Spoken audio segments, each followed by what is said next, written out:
Hi friends, നമസ്കാരം. Krishna's story time എല്ലാവർക്കും സുസ്വാഗതം. കൃഷ്ണായനം കഥ കേൾക്കാം. സർവചരാചരങ്ങളുടെയും അന്തര്യാമിയായ ഭഗവാൻ ശ്രീകൃഷ്ണൻ്റെ കഥ കേൾക്കാം. കൃഷ്ണായനം കേൾക്കുന്ന എല്ലാവർക്കും ഹൃദയത്തിൽ നിന്നും നന്ദി അറിയിക്കുന്നു. എല്ലാവർക്കും ശ്രീകൃഷ്ണ ഭഗവാന്റെ അനുഗ്രഹാശിസ്സുകൾ ഉണ്ടാകട്ടെ എന്ന് പ്രാർത്ഥിക്കുന്നു. കൃഷ്ണായനം എന്ന ഈ പുസ്തകത്തിൻ്റെ രചയിതാവ് തുളസി കോട്ടുകൽ, പബ്ലിഷേഴ്സ് ഹരിശ്രീ ബുക്സ് പുനലൂർ, ഓഡിയോ കൃഷ്ണകുമാരി. ഇന്നത്തെ ഭാഗത്തിലേക്ക്. ഓം ശ്രീകൃഷ്ണ പരമാത്മനേ നമഃ. വിജ്ഞാനത്തിൻ്റെ നറുമുത്തുകൾ. ദ്വാരകയിൽ അപശകുനങ്ങൾ അനവധിയുണ്ടാകുന്നത് യാദവർ അറിഞ്ഞില്ല. വിജ്ഞാനികളായ ചിലർ അത് മനസ്സിലാക്കിയെങ്കിലും കാര്യമായി കണ്ടില്ല. കേശവൻ ദ്വാരക ഭരിക്കുമ്പോൾ എവിടെയാണ് നാശം വരിക? യാദവരും വൃഷ്ണികളും മധുരപാനം ചെയ്തും മധുരാംഗികളുമായി സല്ലപിച്ചും കാലം കഴിച്ചു. ബലരാമനുമായി സംസാരിച്ച ശേഷം മാധവൻ ഗുരുജനങ്ങളെയും മന്ത്രിപ്രമുഖരെയും പൗരശ്രേഷ്ഠരെയും സഭയിൽ വിളിച്ചു വരുത്തി. സർവസൈന്യാധിപനും ഉപമന്ത്രിമാരും കേശവൻ്റെ ശ്രേഷ്ഠ സുഹൃത്തുക്കളും സഭയിൽ എത്തിച്ചേർന്നു. ഉഗ്രസേന മഹാരാജാവ് സിംഹാസനത്തിൽ വിളങ്ങി. യഥാസമയം സഭയിൽ ബലരാമനും കേശവനും എത്തി. മാധവൻ സഭയിലേക്ക് കടന്നു വന്നതോടെ എവിടെയും നിശബ്ദത പരന്നു. കേശവൻ എഴുന്നേറ്റു നിന്നു. അസ്തമന ജ്വാല പോലെ കേശവൻ വിളങ്ങി. ആ പ്രഭാപരിവേഷത്തിൽ മാധവനെ ഇതിനു മുൻപ് ആരും ദർശിച്ചിട്ടില്ല. കേശവൻ പറഞ്ഞു: ഗുരുജനങ്ങളെ, മന്ത്രിമുഖ്യരെ, പ്രിയമിത്രങ്ങളെ, ബന്ധുജനങ്ങളെ, നമ്മുടെ പ്രിയങ്കരനായ മഹാരാജാവ് അറിയിക്കേണ്ട ഒരു സത്യം ഞാൻ അവതരിപ്പിക്കുകയാണ്. ഇന്ന് നിങ്ങളെ ഇങ്ങനെ പൂർണ്ണമായും ക്ഷണിച്ചു വരുത്തിയതിന് ഒരു ലക്ഷ്യമുണ്ട്. നിങ്ങൾ പലരും ശ്രദ്ധിച്ചിട്ടുള്ളതും കണ്ടിട്ടും കണ്ടില്ലെന്ന് നടിച്ചു നടക്കുന്നതുമായ ഒരു സത്യം സഭയിൽ അറിയിക്കുകയാണ്. ഗാന്ധാരിയുടെ ഒരു ശാപം നമുക്കുണ്ട്. ഇപ്പോൾ മാമുനിമാരുടെ ശാപവും നമ്മെ ഗ്രസിക്കുകയാണ്. ഈ രണ്ട് ശാപവും നമ്മെ ഒന്നിച്ചു വിഴുങ്ങുകയുമാവാം. ഇതിന് ഒരു പരിഹാരമുണ്ട്. ദുർനിമിത്തങ്ങൾ ആ പരിഹാരത്തെയാണ് സൂചിപ്പിക്കുന്നത്. നാം ശാന്തരായി പ്രഭാസ തീർത്ഥത്തിലേക്ക് പോകണം. സങ്കല്പം കൊണ്ട് സർവപാപങ്ങളും തീർത്ഥത്തിൽ അർപ്പിക്കണം. വ്രതങ്ങളും മറ്റു പുണ്യകർമ്മങ്ങളും അനുഷ്ഠിക്കണം. പണ്ട് ദക്ഷൻ ചന്ദ്രനെ നിസ്തേജനാകട്ടെ എന്ന് ശപിച്ചു. തേജസ് നശിച്ച ചന്ദ്രൻ ഈ തീർത്ഥത്തിൽ മുങ്ങിയാണ് പാപം പരിഹരിച്ചത്. അതുകൊണ്ട് ഒട്ടും വൈകാതെ എല്ലാവരും പ്രഭാസ തീർത്ഥത്തിലേക്ക് പോകണം. അവിടെ സ്നാനം നടത്തി ദേവപൂജ നടത്തിയാൽ ദ്വാരകയെ ഈ ദുർനിമിത്തത്തിൽ നിന്നും രക്ഷിക്കുവാൻ കഴിയും. കേശവൻ്റെ സ്വരത്തിൽ പതിഞ്ഞിരുന്ന വേദന എന്തെന്ന് സഭാവാസികൾക്ക് മനസ്സിലായില്ല. ലൗകിക ജീവിതം നയിക്കുന്നതുകൊണ്ട് കേശവന് പോലും നാശത്തിൽ ദുഃഖമുണ്ടായി. ദുർനിമിത്തങ്ങൾ വേദന സൃഷ്ടിച്ചു. എന്നാൽ ആ വേദന സഭാവാസികൾക്ക് ഉൾക്കൊള്ളാവുന്നതല്ലായിരുന്നു. കേശവൻ ഭരിക്കുന്നിടത്തോളം തങ്ങൾക്കും നഗരത്തിനും നാശമില്ലെന്ന് കരുതി അഹമ്മതി മുഴുത്തു കഴിയുകയാണല്ലോ സഭാവാസികളിൽ മിക്കപേരും. അന്ന് വൈകുന്നേരം തന്നെ പ്രഭാസ തീർത്ഥത്തിലേക്ക് തിരിക്കുവാൻ സഭ തീരുമാനിച്ചു. സ്ത്രീകളും കുട്ടികളും ദ്വാരകയിൽ തന്നെ കഴിയട്ടെ. അവർ തീർത്ഥമാടുവാൻ വരേണ്ടതില്ല. പ്രായം തികഞ്ഞ സകല പുരുഷന്മാരും പ്രഭാസത്തിലേക്ക് പോകുവാൻ ഉറച്ചു. തീർത്ഥമാടി ബ്രഹ്മത്തെ വന്ദിക്കുക. ദ്വാരകയുടെ മുകളിൽ അമരുവാൻ പോകുന്ന ശാപത്തെ തൂത്തെറിയുക. വൈകുന്നേരത്തോടെ ദ്വാരകയിലെ പുരുഷാരം പ്രഭാസ തീർത്ഥത്തിലേക്ക് യാത്രയായി. യാദവരും വൃഷ്ണികളും മതോന്മത്തരായിട്ടാണ് യാത്രയായത്. ദ്വാരകയിലെ ജനങ്ങൾ പ്രഭാസത്തിലേക്ക് പോകുന്നത് കേശവൻ നോക്കി നിന്നു. ഒരു യുഗം അവസാനിക്കുവാൻ ദിവസങ്ങൾ മാത്രം. ഈ സമയത്ത് ഉദ്ധവർ കേശവൻ്റെ തിരുമുമ്പിലെത്തി. ആ പുരുഷാരത്തോടൊപ്പം ഉദ്ധവർ പോയില്ല. മാധവൻ്റെ വാക്കുകളിൽ നിഴലിച്ചു കണ്ട ചില ദൃഢനിശ്ചയങ്ങൾ ഉദ്ധവനിൽ സംശയം നിറച്ചു. ഉദ്ധവർ കേശവനോട് പറഞ്ഞു: മാധവ, അങ്ങയുടെ വാക്കുകളിൽ ഒളിഞ്ഞിരിക്കുന്ന യാഥാർത്ഥ്യങ്ങൾ എന്നെ ഭയപ്പെടുത്തുന്നു. അങ്ങയുടെ ഭാവനയും മായയും എൻ്റെ ബുദ്ധിക്ക് അജ്ഞാതമാണ്. മനുഷ്യൻ്റെ അല്പമായ ബുദ്ധിയല്ലല്ലോ അങ്ങയ്ക്ക്.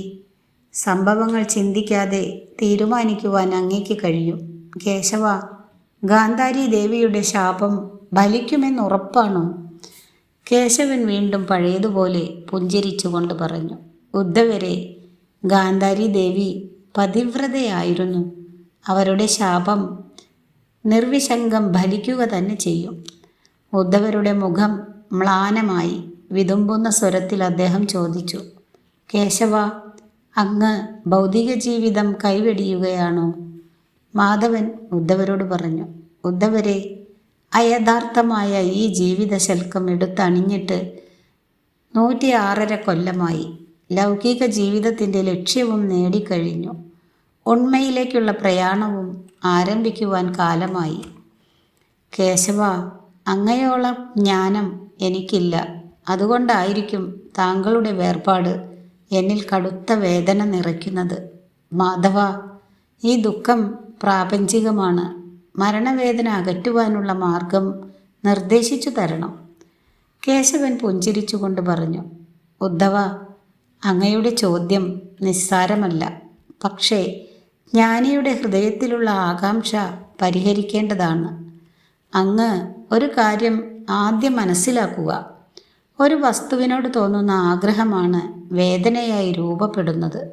ആഗ്രഹം വർദ്ധിക്കും തോറും വേദനയും കൂടും. ഈ ലോകത്തിൽ ഓരോ ജീവിക്കും ഏറ്റവും കൂടുതൽ തൃഷ്ണ സ്വജീവിതത്തോടാണ്. അതുകൊണ്ട് തന്നെ ജീവിതം വിടുമ്പോൾ നാം ഏറെ വേദനിക്കും. അജ്ഞാനം കൊണ്ടാണ് ഇത് യാഥാർത്ഥ്യം എന്ന് തോന്നുന്നത്. അതകലണം. എല്ലാം ഒന്നാണെന്ന ബോധം ജനിക്കണം. ഒരു ഉദാഹരണം കൊണ്ട് ഞാനത് വ്യക്തമാക്കാം. മുറ്റത്ത് പല പാത്രങ്ങളിൽ ജലം നിറച്ചു വയ്ക്കുക. അതിലെല്ലാം ഓരോ സൂര്യബിംബം കാണും. ആ ബിംബം ഉൾക്കൊള്ളുവാൻ നമുക്ക് കഴിയുകയില്ല. മാത്രമല്ല, അവ അയഥാർത്ഥവുമാണ്. ആ പാത്രങ്ങൾ ഒന്നായാൽ സൂര്യനും ഒന്നാകുന്നു. അതുപോലെയാണ് ഏകത്വം ബഹുത്വമായി മായാദർപ്പണ പ്രപഞ്ചത്തിൽ ദർശിക്കപ്പെടുന്നത്. ഈ ജീവിതം കണ്ണാടിയിൽ ദർശിക്കുന്ന ബിംബം പോലെയാണ്. കേശവന്റെ സുഭാഷിതം കേട്ട് ഉദ്ധവർ പറഞ്ഞു. ജ്ഞാനസ്വരൂപനായ മാധവ, എന്നെ ഇപ്പോൾ അജ്ഞാനം ബാധിച്ചിരിക്കുന്നു.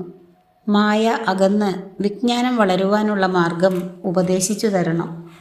പുഞ്ചിരിച്ചുകൊണ്ട് കേശവൻ പറഞ്ഞു. ഉദ്ധവരെ, അങ്ങ് വിജ്ഞാനിയാണ്. എൻ്റെ ഭക്തകളായ ഗോപസ്ത്രീകളെ സാന്ത്വനപ്പെടുത്തുവാൻ ഞാൻ അങ്ങയെയാണ് ചുമതലപ്പെടുത്തി അയച്ചത്. താങ്കൾ അത് ഓർമ്മിക്കുന്നില്ലേ? രതിഭക്തിയോടെ എന്നെ പ്രതീക്ഷിച്ചിരുന്ന കുബ്ജയുടെ സമീപത്തേക്ക് പോയപ്പോൾ സഹയാത്രികനായ തോഴനായ അങ്ങയെയാണ് ഞാൻ കൂട്ടിയത്. ഇതെല്ലാം നമ്മൾ തമ്മിലുള്ള അടുപ്പത്തെ സൂചിപ്പിക്കുന്നു. എങ്കിലും പ്രപഞ്ചത്തിൻ്റെ നിതാന്ത രഹസ്യം അറിയുവാനും അങ്ങയുടെ മാനസ സംതൃപ്തിക്കും വേണ്ടി ഒരു സംവാദ കഥ ഞാൻ പറയാം. നമ്മുടെ പരമ്പരയിലെ ആദ്യ കണ്ണിയായ യദുവും ഒരു അവധൂതനും തമ്മിലാണ് ഈ സംവാദം ഉണ്ടായത്. ഒരു നിമിഷം കഴിഞ്ഞ് കേശവൻ തുടർന്നു. നമ്മുടെ പൂർവീകനായ യദു ഒരിക്കൽ യാത്രാമധ്യേ ഒരു പേരാലിൻ ചുവട്ടിൽ വിശ്രമിക്കുന്ന ഒരവധൂതനെ കാണുകയുണ്ടായി. സർവ്വതും പരിത്യജിച്ച ഒരുവൻ, സുഖദുഃഖങ്ങൾ സമമായി കാണുന്നവൻ, ഒന്നിനോടും ആകാംക്ഷയില്ല, ഒന്നിലും വിധേയത്വമില്ല, സദാ അലഞ്ഞുതിരിയുന്ന സ്വഭാവം. യുക്തിഭദ്രമായ ഒരു തത്വചിന്തയും അവധൂതനിൽ പ്രതിഫലിക്കുന്നതായി യദുവിന് തോന്നിയില്ല. എങ്കിലും ഒരു ദിവസം യദു അവധൂതനെ ക്ഷണിച്ചു വരുത്തി സൽക്കരിച്ച് വിനയപൂർവ്വം ചോദിച്ചു. ധന്യാത്മാവേ, വെറുമൊരു പൈതലിനെ പോലെ ഭവാൻ ഇങ്ങനെ ലക്ഷ്യമില്ലാതെ കർമ്മമനുഷ്ഠിക്കുന്നത് എന്തിനാണ്? യാതൊരു ഉദ്ദേശവും ഭവാന്റെ കർമ്മത്തിൽ കാണുന്നതുമില്ല. ഭൗതിക ശുചിത്വവും നാസ്തി. എന്നാലും ആത്മശുദ്ധിയുണ്ടെന്ന് ഞാൻ ധരിക്കുന്നു. അങ്ങയെക്കുറിച്ച് അറിയുവാൻ താൽപ്പര്യമുണ്ട്. യദുവിൻ്റെ വാക്യം കേട്ട് അവധൂതൻ ചിരിച്ചില്ല. യാതൊരു ഭാവവും ആ വദനം പ്രത്യക്ഷപ്പെടുത്തിയതുമില്ല. അവധൂതൻ തികച്ചും സൗമ്യമായി പറഞ്ഞു. മഹാത്മാവേ, അങ്ങയുടെ സംശയം ന്യായം തന്നെ. എന്നാൽ അങ്ങ് ശ്രദ്ധിക്കുക, വായു നിരന്തര സഞ്ചാരിയാണ്. യാതൊരു ലക്ഷ്യവും ഉദ്ദേശവുമില്ലാതെ വായു സഞ്ചരിക്കുന്നു. തന്മൂലം അതിന് യാതൊരു ക്ലേശവും സംഭവിക്കുന്നില്ല. സുഖദുഃഖങ്ങളെക്കുറിച്ച് ചിന്തിക്കുന്നില്ല. ജീവിതവും അതുപോലെയാണ്. വാസനാബലത്തിനൊത്ത് ലക്ഷ്യമില്ലാതെ ചുറ്റിത്തിരിയുന്നു. എൻ്റെ അവസ്ഥയും അതാണ്. എൻ്റെ മാത്രമല്ല, എല്ലാ ജീവികളുടെയും അവസ്ഥ അങ്ങനെ തന്നെയാണ്. അതുകൊണ്ട് വായു എൻ്റെ ഗുരുനാഥനാണ്. വായു ചലിക്കുമ്പോൾ പവനനായി തീർന്ന് അത് സുഖം ലോകത്തിന് പ്രദാനം ചെയ്യുന്നു. ഒന്നും ആഗ്രഹിച്ചല്ല വായു ഇത് ചെയ്യുന്നത്. വായു സർവ്വജീവികൾക്കും പ്രാണനാണ്. എന്നാൽ ജീവജാലങ്ങൾ പ്രതിഫലമായി ഒന്നും വായുവിന് നൽകുന്നില്ല. വായു ജീവജാലങ്ങൾക്ക് ചൈതന്യം പകരുകയാണ്. അതുകൊണ്ടാണ് വായുവിനെ ഞാൻ ഗുരുനാഥനായി വരിക്കുന്നത്. ആകാശവും എൻ്റെ ഗുരുവാണ്. അപരിച്ഛിന്നവും ആദ്യന്തവിഹീനവുമായ ആകാശം എനിക്ക് ചൈതന്യമാണ് പകരുന്നത്. ആകാശത്തിൽ മേഘശകലങ്ങളെ കാറ്റ് അങ്ങുമിങ്ങും പറപ്പിക്കുന്നു. ചിലപ്പോൾ അവ കൂട്ടിമുട്ടി മിന്നൽ പിണരുകൾ ഉണ്ടാവുന്നു. മേഘങ്ങളിൽ നിന്നും ഇടിയൊലിയും വരുന്നു. എന്നാൽ ഇതൊന്നും ആകാശം അറിയുന്നില്ല. വിശാലതയും ഗാംഭീര്യവും ഉൾക്കൊണ്ട് അനന്തതയിലേക്ക് പരന്നു കിടക്കുന്നു. അതുകൊണ്ട് ആകാശവും എൻ്റെ ഗുരുവാണ്. എൻ്റെ സഞ്ചാരം, കർമ്മം ഒന്നും മനസ്സിനെ ബാധിക്കുന്നില്ല. സുഖദുഃഖാദികളും മനസ്സിൽ ഏശുന്നില്ല. വികാരം എനിക്കില്ല. ഒന്നിലും ഞാൻ പരിണമിക്കുന്നില്ല. ഒന്നും എന്നിലും പരിണമിക്കുന്നില്ല. ആദാനവും പ്രദാനവും എനിക്കില്ല. ഈ തത്വം എന്നെ പഠിപ്പിച്ചത് ആകാശമാണ്. പുണ്യതീർത്ഥവും എൻ്റെ ഗുരുവാണ്. പുണ്യതീർത്ഥങ്ങളിൽ സ്നാനം ചെയ്താൽ സർവ്വ പാപങ്ങളും നശിക്കുന്നു. എത്ര പേർ അവരുടെ പാപം ലയിപ്പിച്ചു ചേർത്താലും തീർത്ഥത്തിന് യാതൊരു ആലസ്യവും ഇല്ല, ക്ലേശവും ഉണ്ടാകുന്നില്ല. എന്തും സഹിച്ച് അന്യന് പുണ്യം ചെയ്യുവാൻ അത് സദാ സന്നദ്ധമാകുന്നു. മഹത്തായ ഈ തത്വം പറഞ്ഞു തരുന്ന തീർത്ഥം എൻ്റെ ഗുരുവല്ലെങ്കിൽ പിന്നെ ആരാണ്? തീർത്ഥം പോലെ ഈ ഭൂവിഭാഗവും എൻ്റെ ഗുരുവാണ്. എന്തും സഹിക്കുന്ന ഭൂമി നമുക്ക് ഗുണം തരുന്നു, ആനന്ദം തരുന്നു. അതുകൊണ്ട് ഭൂവിഭാഗം എൻ്റെ ഗുരുവാണ്. ചന്ദ്രനും എൻ്റെ ഗുരുവാണ്. സമവൃത്തനാണ് ചന്ദ്രൻ. ചന്ദ്രികയാലും കുളിർമയാലും ചന്ദ്രൻ ലോകത്തിന് ആനന്ദം നൽകുന്നു. എന്നാൽ കറുത്ത പക്ഷത്തിൽ ദിനം പ്രതി ചന്ദ്രന് ക്ഷയം സംഭവിക്കുന്നു. അപ്പോഴും മനക്ലേശവും ദുഃഖവും കൂടാതെ തന്നാലാവും വിധം ചന്ദ്രൻ ലോകത്തിന് ആനന്ദം പ്രദാനം ചെയ്യുന്നു. വൃദ്ധിയും ക്ഷയവും തനിക്ക് വരുന്നത് സൂര്യനെ കൊണ്ടാണെന്ന് ചന്ദ്രൻ അറിയാം. എങ്കിലും സൂര്യനോടൊരു പകയും ചന്ദ്രൻ പുലർത്തുന്നില്ല. യഥാർത്ഥത്തിൽ പൂർണ്ണരൂപനായ പൂന്തിങ്കൾ ക്ഷയിക്കുന്നുവെന്നത് ഒരു മിഥ്യാബോധം മാത്രമാണ്. ഭൂമി മറയ്ക്കുന്നുവെന്നല്ലാതെ ചന്ദ്രൻ ക്ഷയിക്കുന്നില്ല. ദേഹത്തിൽ ക്ലേശദുഃഖാദികൾ ഉണ്ടെന്നുള്ള തോന്നലല്ലാതെ വാസ്തവത്തിൽ ആത്മാവിൻ്റെ ആലയമായ ഗാത്രത്തിന് ദുഃഖമൊന്നുമില്ല. മായയുടെ നിഴലുകൾ കൊണ്ടാണ് ക്ലേശദുഃഖാദികൾ ഉണ്ടാകുന്നത്. ഈ തത്വം ചന്ദ്രനിൽ നിന്നും പഠിക്കുന്നതുകൊണ്ട് ചന്ദ്രനും എൻ്റെ ഗുരുവാണ്.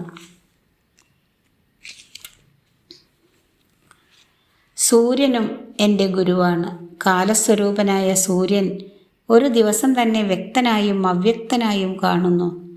അവ്യക്തനായി കാണുന്നത് രാത്രിയുടെ മായാശക്തിയിലാണ്. രാത്രിയും യാഥാർത്ഥ്യമല്ല, സൂര്യൻ്റെ മറവിലുണ്ടാകുന്ന മായയാണത്. അങ്ങനെ ഇല്ലാത്ത മായയുടെ വൈഭവത്താലാണ് ഇല്ലാത്ത ഈ പ്രപഞ്ചം തന്നെ ഉണ്ടെന്ന് തോന്നിപ്പോകുന്നത്. ഈ തത്വം എന്നെ പഠിപ്പിച്ചു തന്ന ആദിത്യനെയും ഞാൻ ഗുരുവായി സ്വീകരിച്ചു. വനത്തിൽ ജീവിച്ചിരുന്ന ഒരു മാടപ്രാവും എൻ്റെ ഗുരുവാണ്. അക്കാലത്ത് ഒരു മാടപ്രാവ് പ്രേയസിയായ കപോതിയുമൊത്ത് നിബിഡ വനത്തിൽ വസിച്ചിരുന്നു. രതിലീലകളാടി വനസുഖം ആസ്വദിച്ച് അവർ ജീവിച്ചു. നാളുകൾ കഴിഞ്ഞപ്പോൾ ഗർഭിണിയായ കപോതി മുട്ടയിട്ടു. മുട്ടകൾ വിരിഞ്ഞ് കുഞ്ഞുങ്ങളുണ്ടായി. ഒരു ദിവസം പൈതങ്ങൾക്ക് ഭക്ഷണം അന്വേഷിക്കുവാൻ ആ ദമ്പതികൾ വനത്തിലേക്ക് പോയി. ആ സമയത്ത് ലുബ്ധകൻ എന്ന വനചരൻ ഭക്ഷണം അന്വേഷിച്ച് വനതടത്തിൽ നടക്കുകയായിരുന്നു. അവൻ്റെ ദൃഷ്ടിയിൽ ഈ കപോത പൈതങ്ങൾ പെട്ടു. ചിറകുകൾ ശരിയായി മുളച്ചിട്ടില്ലാത്ത ആ പിഞ്ചു കുഞ്ഞുങ്ങളെ അവൻ കൊണ്ടുപോയി ചുട്ടു തിന്നു.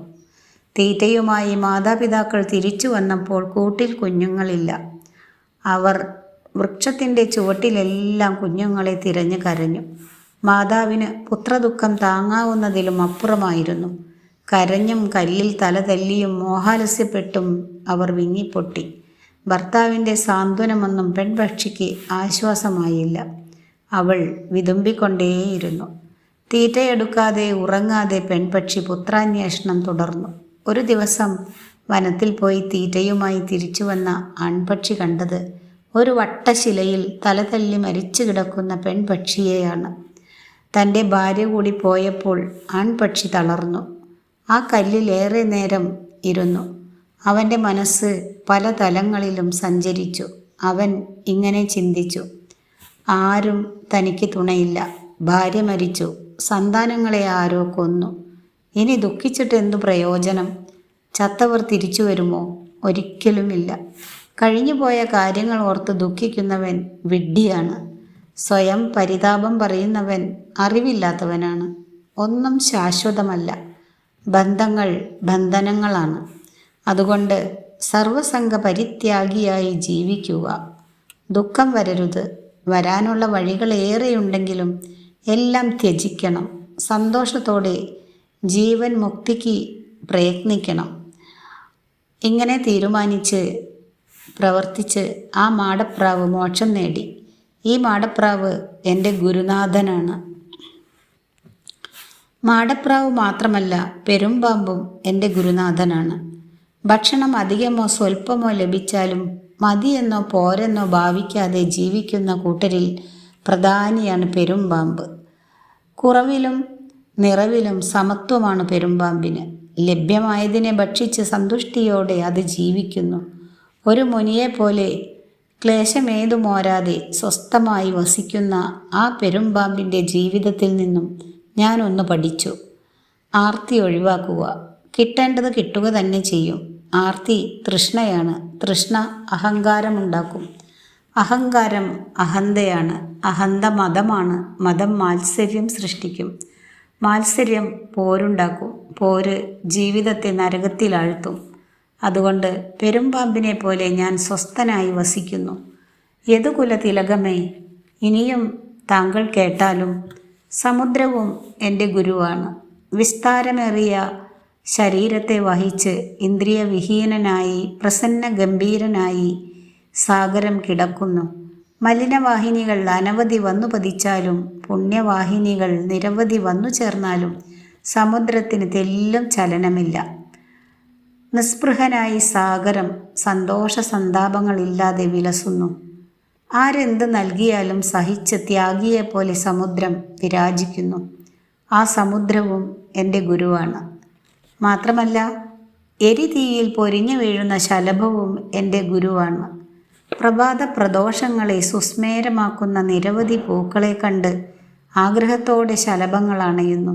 അവയുടെ ലളിത വശ്യതയിൽ അഭിരമിച്ച് അനംഗസുഖം ആസ്വദിക്കുന്നു. കുസുമത്തിൻ്റെ ഹൃദ്യഗന്ധത്തിൽ മുഴുകി ദിനങ്ങളോളം ശലഭങ്ങൾ ലോകം മറക്കുന്നു. സ്വയം വിസ്മരിച്ച് പൂക്കളുടെ പുതുമധു നുകർന്ന് ശലഭങ്ങൾ പാലായനം ചെയ്യുന്നു. ഒന്നിൽ നിന്നും മറ്റൊന്നിലേക്ക് ആ പ്രയാണം തുടരുന്നു. അതുപോലെ ലൗകിക ജീവികളായ മൂഢന്മാർ അപ്സരമണികളുടെ രാമണീയകത്തിൽ നിരവധി ദിനങ്ങൾ അഭിരമിച്ച് കഴിയുന്നു. വിഷയാഗ്നി കൊണ്ട് ഉണരുന്ന കാമാഗ്നിയിൽ സ്വയം വെന്ത് വെണ്ണീറാവുന്നു. അഗ്നി ഉണരുമ്പോൾ ആസ്വദിക്കാമെന്ന് കരുതി ശലഭങ്ങൾ അതിൽ പതിക്കുന്നു. അതുപോലെ മൂഢന്മാരും ഭോഗാസക്തിയിൽ പതിച്ച് നശിക്കുന്നു. അമിതമായ സ്ത്രീലമ്പടത്വം ആപൽക്കരമാണെന്ന് ശലഭം എന്നെ നിരന്തരം പഠിപ്പിക്കുന്നു. അതുകൊണ്ട് ശലഭവും എൻ്റെ ഗുരുനാഥനാണ്.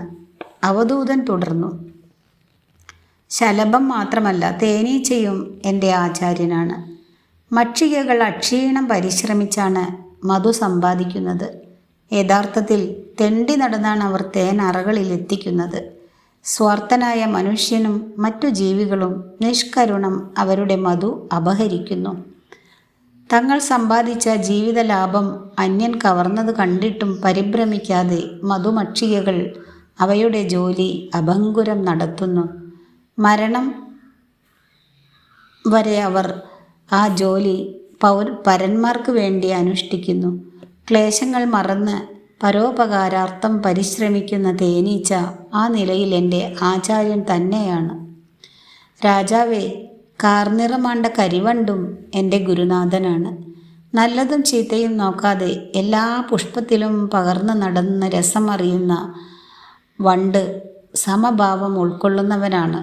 സമഭാവം ലൗകിക രതിക്കപ്പുറമാണ്. ഒരു പൂർണ്ണ മനുഷ്യന് വേണ്ടതും അതുതന്നെ. അതുകൊണ്ട് കാർവണ്ടിനെയും ഞാൻ ആചാര്യനായി നമിക്കുന്നു. അവധൂതൻ പറഞ്ഞു, രാജാവേ, നാരിയും നാരീസ്പർശവും എൻ്റെ ഗുരുവാണ്. അങ്ങയുടെ മുഖം ഇങ്ങനെ പറയുമ്പോൾ അത്ഭുതപ്പെടുമെന്ന് എനിക്കറിയാം. എന്നാൽ അവയുടെ സത്യം ധരിക്കുക. നാരികൾ സന്യാസിയെ ദർശിക്കുന്നതിൽ തെറ്റില്ല. പക്ഷേ നാരികളെ ഒരിക്കലും ഭിക്ഷു സ്പർശിക്കുവാൻ പാടില്ല. അങ്ങനെ വന്നാൽ അത് യോഗിക്ക് ദുഃഖകാരണമാകും. സൂര്യൻ ജഗത്തിനെ മുഴുവൻ തൻ്റെ കരങ്ങൾ കൊണ്ട് സ്പർശിക്കുന്നുണ്ടെങ്കിലും ലോകം സൂര്യനെ സ്പർശിക്കുന്നില്ല. ശാരീരികമായ നാരീസ്പർശനം മനസ്സടക്കത്തിന് ഹാനികരമാണ്. അതുകൊണ്ട് നാരിയെയും നാരീസ്പർശനത്തെയും ഞാൻ ഗുരുവായി കാണുന്നു. ഗുരുദർശനം പൂജനീയ ഭാവം തരുന്നതുപോലെ ഈ കാഴ്ചയും എന്നിൽ ദേശിക ഭാവം വളർത്തു.